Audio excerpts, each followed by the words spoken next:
الله أكبر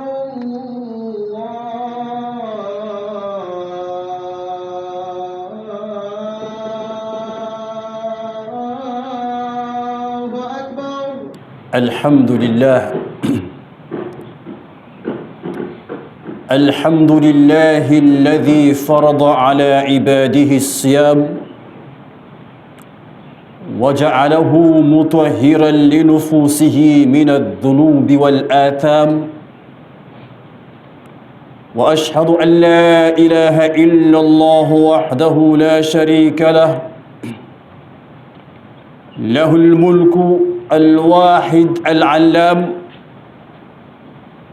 وأشهد أن محمدًا عبده ورسوله أفضل من صام، أفضل من صلى وصام ووقف بالمشاعر وطاف، صلى الله عليه وعلى آله وصحبه أجمعين.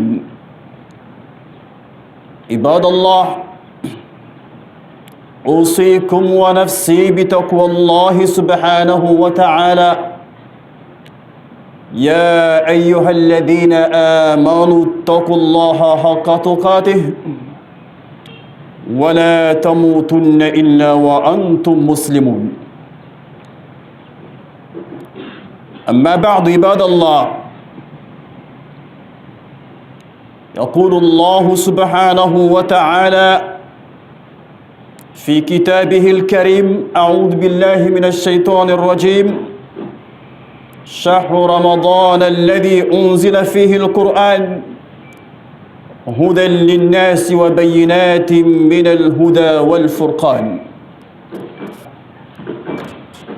ويقول رسول الله صلى الله عليه وسلم: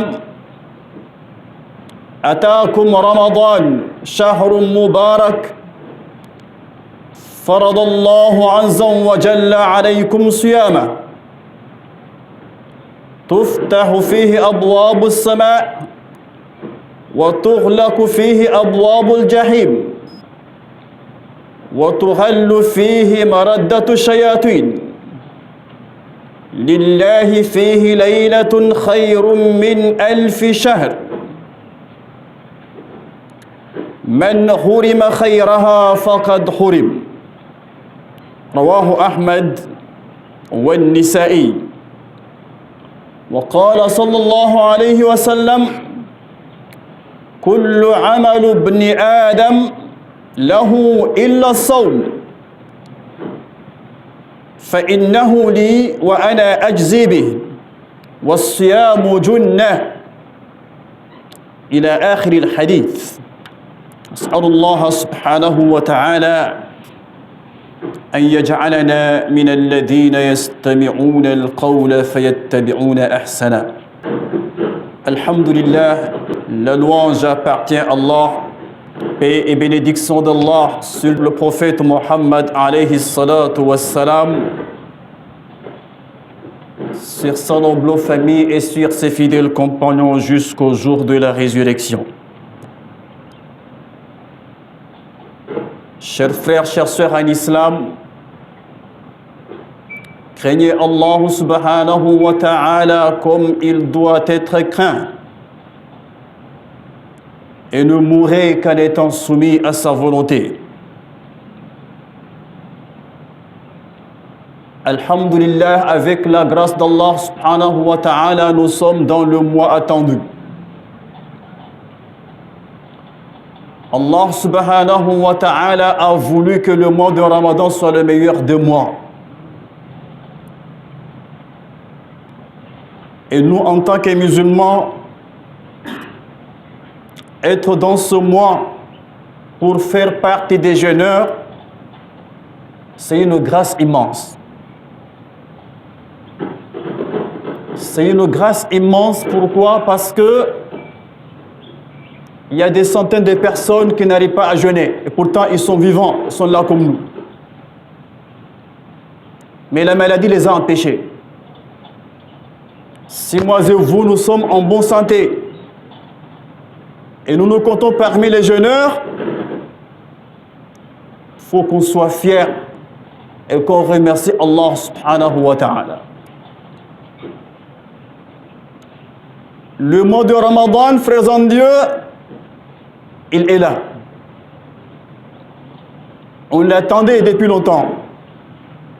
On a parlé beaucoup de comment il fallait se préparer pour l'accueillir. Mais aujourd'hui, par la grâce d'Allah, nous y sommes. Alhamdulillah. Comme Allah l'a dit, وَأَمَّا بِنِعْمَةِ رَبِّكَ فَحَدِّثْ. Si toi tu n'es pas capable de remercier Allah, de lui être reconnaissant, subhanallah, tu es un perdant. Le prophète alayhi salatu wa salam, quand le mois de Ramadan est là, il annonçait la bonne nouvelle à ses sahaba. Il leur annonçait la bonne nouvelle en leur disant, le mois de Ramadan vous est venu. C'est un mois béni. Le prophète a dit alayhi salatu wa salam, c'est un mois béni. Le mot là seulement suffit pour le musulman pour comprendre que le mois dans lequel nous sommes, ce n'est pas n'importe quel mois. Ce n'est pas un mois comme les autres. C'est le mois de la bénédiction. Tout le monde doit puiser beaucoup de bénédictions qui va l'accompagner durant les autres mois. Shahrum Mubarak, c'est un mois béni. Allah subhanahu wa ta'ala nous a envoyé toute la bénédiction pour nous accompagner dans ce mois. Et Allah subhanahu wa ta'ala nous a imposé le jeûne. Le jeûne de ce mois est une obligation pour chaque musulman qui est en bonne santé, pour chaque musulman qui a l'âge de la puberté et qui n'est pas voyageur. Le jeûne lui est obligatoire. Le prophète alayhi salatu wa salam a fait comprendre à ses compagnons que durant ce mois, les portes des cieux sont ouvertes. Il n'y a aucune porte qui est fermée. Toutes les portes des cieux sont ouvertes. Dans d'autres versions, toutes les portes de Al-Jannah du paradis sont ouvertes. Et toutes les portes de la Jahannam sont fermées. Non.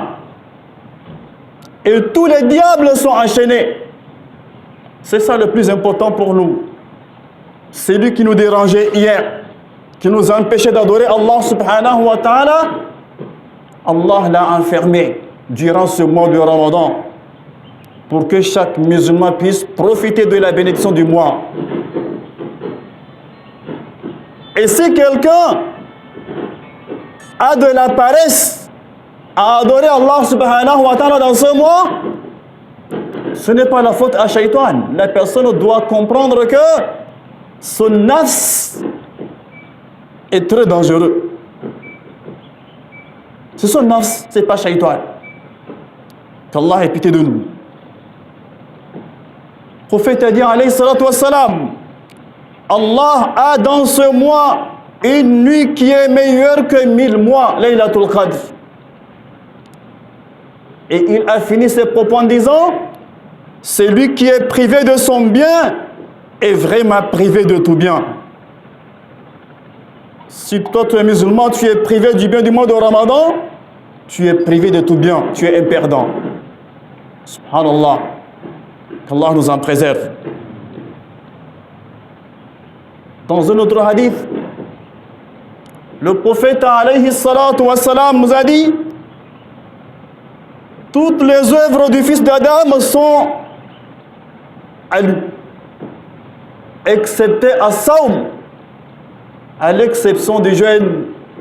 Le jeûne là, ça m'appartient et c'est moi qui le rétribue. C'est un hadith divin.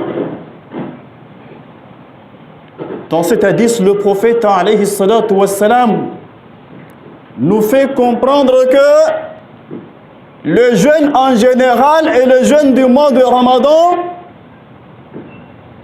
c'est une adoration très grande. C'est une adoration grande auprès de Allah subhanahu wa ta'ala.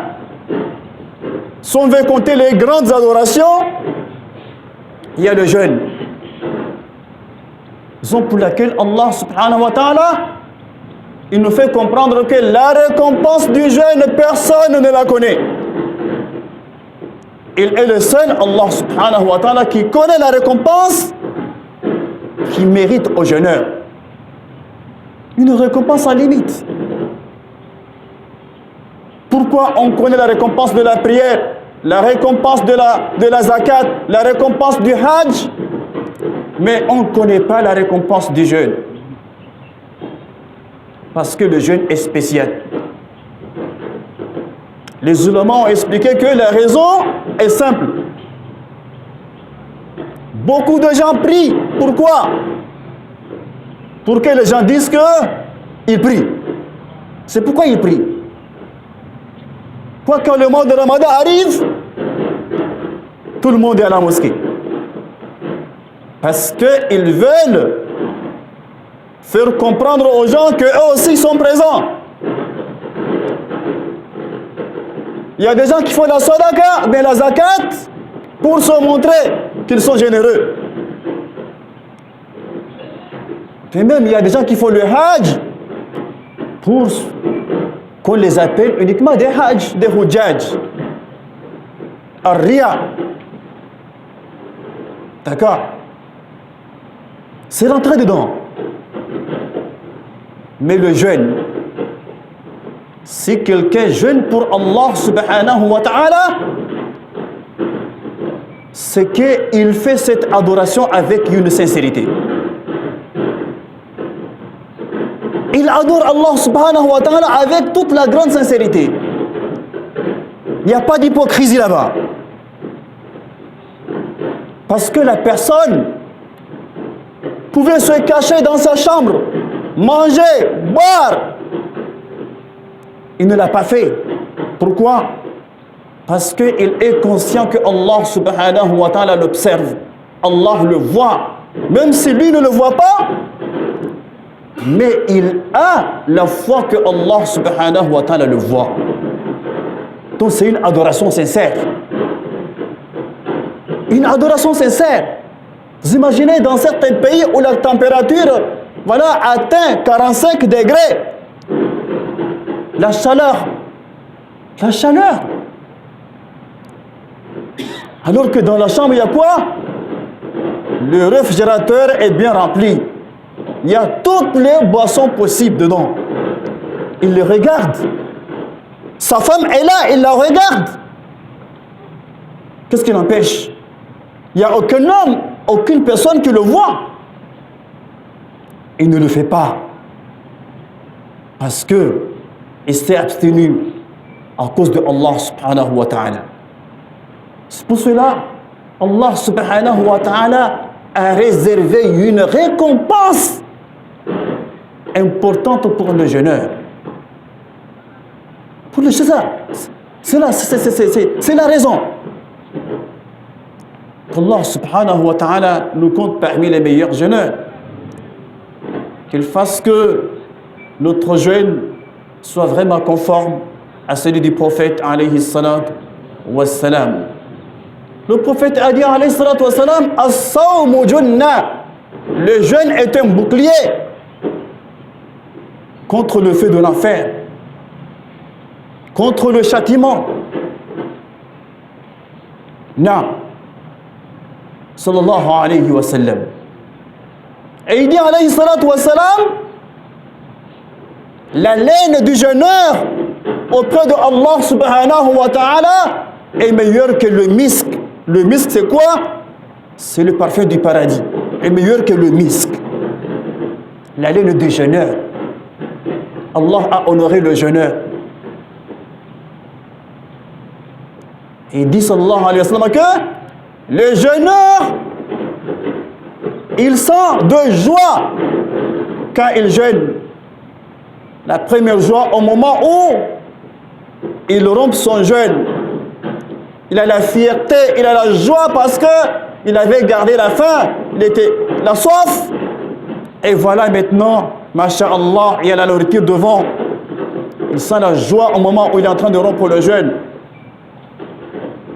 C'est pourquoi quand il est déjà là, 18h moins quelques minutes, tout le monde s'empresse. Parce que c'est le moment de la joie. Tout le monde veut jouir. C'est la première joie. Deuxième joie, c'est quand le jeûneur va rencontrer Allah subhanahu wa ta'ala pour recevoir la récompense qu'Allah subhanahu wa ta'ala a cachée aux créatures. Et le prophète a dit alayhi salatu wa salam, pour nous montrer la grandeur de cette adoration qui est le jeûne, Allah subhanahu wa ta'ala, il a réservé une porte spéciale dans le paradis uniquement pour les jeûneurs, Ar-Rayyan. Seuls les jeûneurs vont passer par cette porte pour entrer dans le paradis. Qu'Allah nous compte parmi les gens du paradis Al-Firdaus. أقول قولي هذا واستغفر الله لي ولكم ولسائر المسلمين والمسلمات من كل ذنب إنه هو الغفور الرحيم. الحمد لله رب العالمين والعاقبة للمتقين ولا عدوان إلا على الظالمين وأشهد أن لا إله إلا الله وحده لا شريك له وأشهد أن محمدا عبده ورسوله صلى الله عليه وعلى آله وأصحابه وسلم تسليما كثيرا. أما بعد أوصيكم ونفسي بتقوى الله سبحانه وتعالى يا أيها الذين آمنوا اتقوا الله وقولوا قولا سديدا يصلح لكم أعمالكم ويغفر لكم ذنوبكم يغفر لكم ومن يطع الله ورسوله فقد فاز فوزا عظيما اللهم اجعلنا من الفائزين. Alhamdulillah, louange à Allah, paix et bénédiction d'Allah sur le prophète alayhi salatu wassalam, sur son noble famille, sur ses fidèles compagnons jusqu'au jour de la résurrection. Le prophète alayhi salatu wassalam nous a dit رب صائم حظه من صيامه الجوع والعطش ورب قائم حظه من قيامه السهر. Hadith rawahu at-Tabarani. Le prophète nous fait comprendre que certains jeûneurs n'ont qu'on part de leur jeûne que la faim et la soif, et certaines personnes qui prient la nuit n'ont comme part de la prière que la fatigue. Qu'Allah nous en préserve. C'est ça notre combat, nous, en tant que musulmans aujourd'hui, là. Notre jeûne, la récompense est énorme, mais il faudrait qu'on fasse des efforts pour que notre jeûne soit un jeûne vraiment authentique, un jeûne conforme à celui du prophète alayhi salatu wassalam. Comme il a dit dans le hadith, si quelqu'un t'insulte, quelqu'un te provoque, il faut lui dire que quoi? Je jeûne. On ne réplique pas, je jeûne, parce que la récompense est énorme. Donc, ne réplique pas, ne répondez pas au mal. Dites à la personne, j'ai jeûné. Et dans un autre hadith, le prophète a dit, alayhi salatu wassalam, celui qui ne délaisse pas les paroles et les actes de zour, tout ce qui est haram, Allah subhanahu wa ta'ala n'a aucun besoin qu'il délaisse sa nourriture et sa boisson.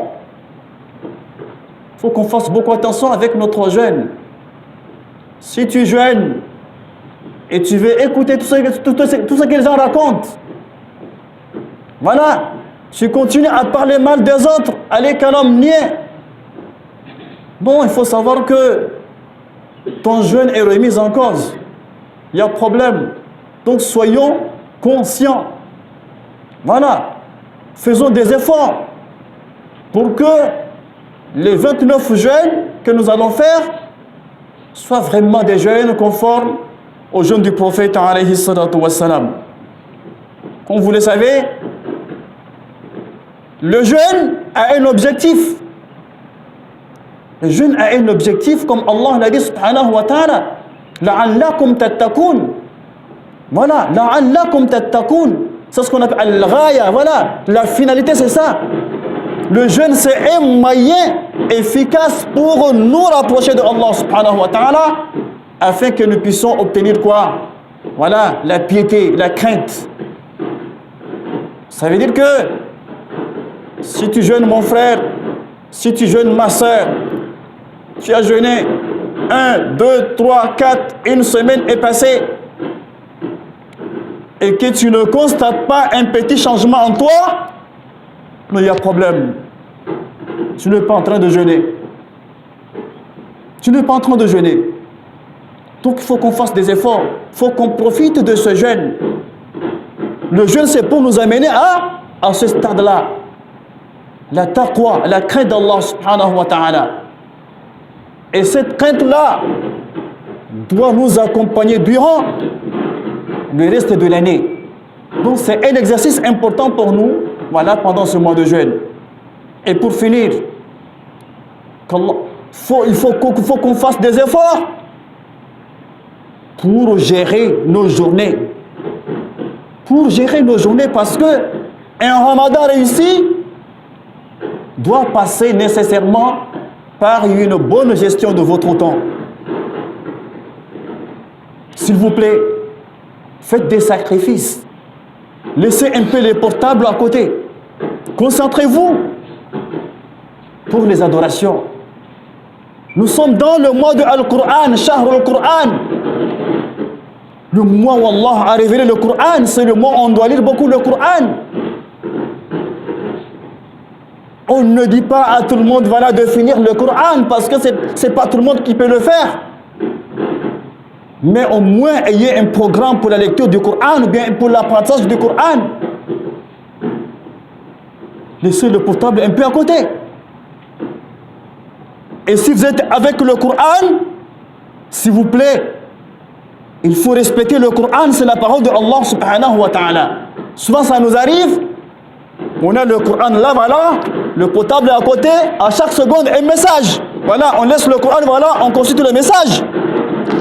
Ça c'est manque de respect à la parole de Allah subhanahu wa ta'ala. Ce n'est pas le Qur'an dont on nous parle. La lecture du Qur'an, voilà. D'accord? On doit à de l'adab, c'est-à-dire que de l'éthique. Un peu de respect. Il ne faut pas que ces outils-là, voilà, ces appareils-là, voilà, nous détournent. Et Allah subhanahu wa ta'ala, même dans le mois de Ramadan, il faut qu'on sache comment vraiment gérer les portables. C'est très important. Faites beaucoup de dhikr. Faites beaucoup de dhikr. Nous sommes dans le mois de dhikr. Et soyez généreux avec tout le monde. C'est le mois de la générosité. Qu'Allah subhanahu wa ta'ala nous fasse miséricorde, qu'il nous compte parmi les meilleurs jeûneurs, qu'il nous a franchis du fait de l'enfer. Ya Rabbal Alamin, quand le prophète a dit sallallahu alayhi wa sallam, il est perdant, il est perdant, il est perdant, c'est lui qui a eu le mois de Ramadan et qui n'a pas été pardonné par Allah subhanahu wa ta'ala. Qu'Allah nous accorde son pardon, Ya Rabbal Alamin. إن الله وملائكته يصلون على النبي يا أيها الذين آمنوا صلوا عليه وسلموا تسليما اللهم صل على محمد وعلى آل محمد كما صليت على إبراهيم وعلى آل إبراهيم إنك حميد مجيد اللهم بارك على محمد وعلى آل محمد كما باركت على إبراهيم وعلى آل إبراهيم إنك حميد مجيد اللهم أعز الإسلام والمسلمين وأذل الشرك والمشركين ودمر أعداءنا وأعداء الدين وانصر عبادك المخلصين يا رب العالمين اللهم عافنا وعف عنا والطف بنا واحفظنا والمسلمين اللهم اكفنا وإياهم شر مصائب الدنيا والدين اللهم عج بفرجك علينا وعلى جميع كافة المسلمين برحمتك يا ارحم الراحمين اللهم إنا نسأل اللهم اجعلنا ممن قام رمضان إيمانا واحتسابا وجعلنا ممن صام رمضان إيمانا واحتسابا يا رب العالمين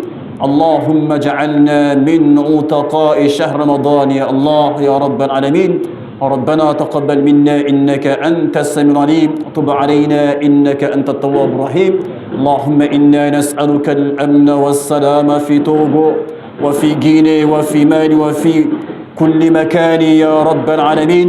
وصلى الله على نبينا محمد وعلى آله وأصحابه الأخيار وسلم تسليما كثيرا. سبحان ربك رب العزة عما يصفون وسلام على المرسلين والحمد لله رب العالمين.